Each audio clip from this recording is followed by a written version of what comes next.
नड़वातकल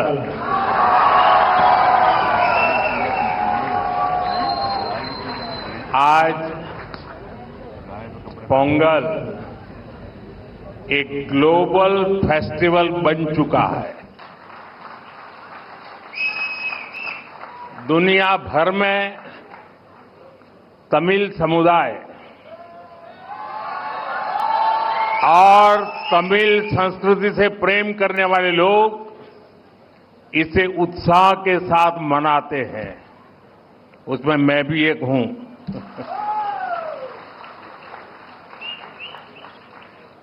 इस विशेष पर्व को आप सभी के साथ मनाना मेरे लिए सौभाग्य की बात है।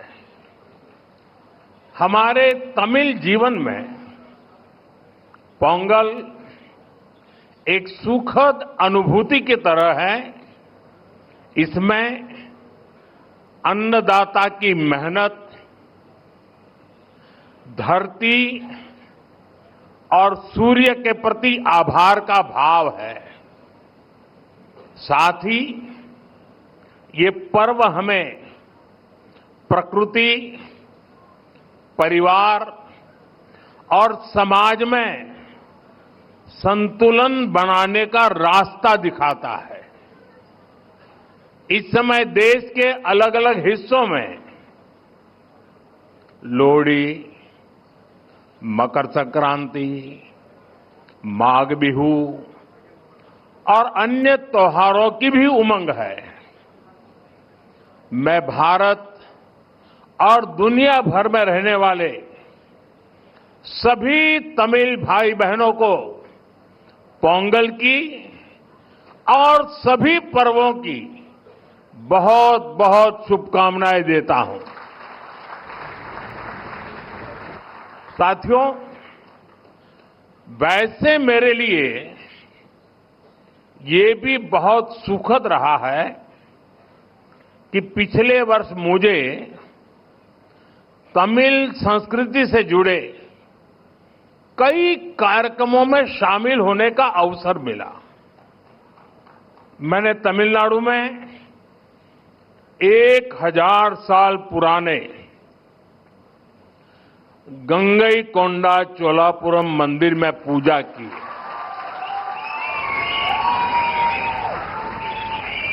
वाराणसी में काशी तमिल संगमम के दौरान सांस्कृतिक एकता की ऊर्जा को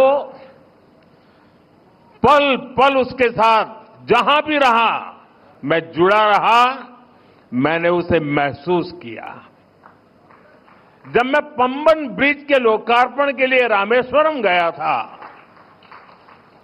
तो तमिल इतिहास की महानता का फिर एक बार साक्षी बना था।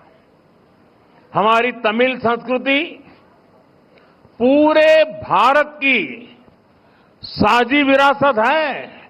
इतना ही नहीं, पूरी मानवता की ये साझी विरासत है। मैं एक भारत श्रेष्ठ भारत की जिस भावना की बात करता हूं, उसे पोंगल जैसे पर्व और सशक्त बनाते हैं। साथियों, दुनिया की लगभग सभी सभ्यताओं में फसलों से जुड़ा कोई न कोई उत्सव मनाया जाता है। तमिल संस्कृति में किसान को जीवन का आधार माना गया है। तिरुकुरल में कृषि और किसानों पर विस्तार से लिखा गया है। हमारे किसान राष्ट्र निर्माण के मजबूत साथी है। उनके प्रयासों से आत्मनिर्भर भारत अभियान को बहुत मजबूती मिल रही है।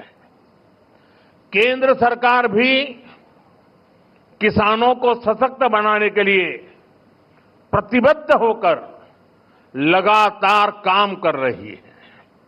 साथियों, पोंगल का त्योहार हमें प्रेरित करता है कि प्रकृति के प्रति आभार केवल शब्दों तक सीमित न रहे, उसे हम जीवन शैली का हिस्सा बनाएं।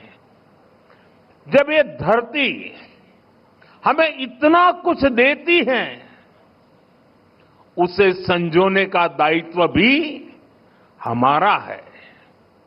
अगली पीढ़ी के लिए मिट्टी को स्वस्थ रखना, पानी को बचाना और संसाधनों का संतुलित उपयोग करना सबसे जरूरी है।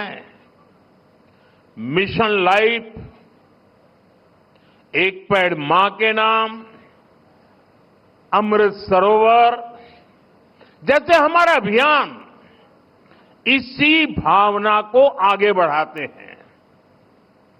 हम खेती को अधिक सस्टेनेबल और पर्यावरण के अनुकूल बनाने के लिए निरंतर काम कर रहे हैं। आने वाले समय में सस्टेनेबल खेती के तरीके, वाटर मैनेजमेंट, मैं तो लगातार कहता रहा हूं, पर drop more crop, natural farming, agritech और वैल्यू एडिशन की भूमिका बेहद महत्वपूर्ण है। इन सभी क्षेत्रों में हमारे युवा नई सोच के साथ आगे बढ़ रहे हैं। कुछ ही महीने पहले मैं तमिलनाडु में नेचुरल फार्मिंग से जुड़े एक सम्मेलन में शामिल हुआ था, जहां मैंने देखा कि हमारे तमिल युवा कितना बेहतरीन काम कर रहे हैं। यानी प्रोफेशनल लाइफ की बड़ी बड़ी चीजें छोड़ करके वो खेत में काम कर रहे हुए मुझे मिले। मैं खेती से जुड़े अपने युवा तमिल मित्रों से आग्रह करता हूं कि वे सस्टेनेबल खेती में क्रांति लाने के इस अभियान का और विस्तार करें। हमारा लक्ष्य ये होना चाहिए कि हमारी थाली भी भरी रहे, हमारी जेब भी भरी रहे और हमारी धरती भी सुरक्षित रहे। साथियों, तमिल संस्कृति दुनिया की सबसे प्राचीन जीवित सभ्यताओं में से एक है। तमिल संस्कृति सदियों को जोड़ती है। वो इतिहास से सीखकर वर्तमान को आगे का रास्ता दिखाती है। इसी प्रेरणा से आज का भारत अपनी जड़ों से शक्ति लेकर नई संभावनाओं की ओर आगे बढ़ रहा है। आज पोंगल के इस पावन अवसर पर हम उस विश्वास को महसूस कर रहे हैं जो भारत को आगे बढ़ा रहा है। एक ऐसा भारत जो अपनी संस्कृति से जुड़ा है, अपनी धरती का सम्मान करता है और भविष्य को लेकर भरोसे में भरा हुआ है। इनिय पोंगल नलवा अकड़क्तुक्कल,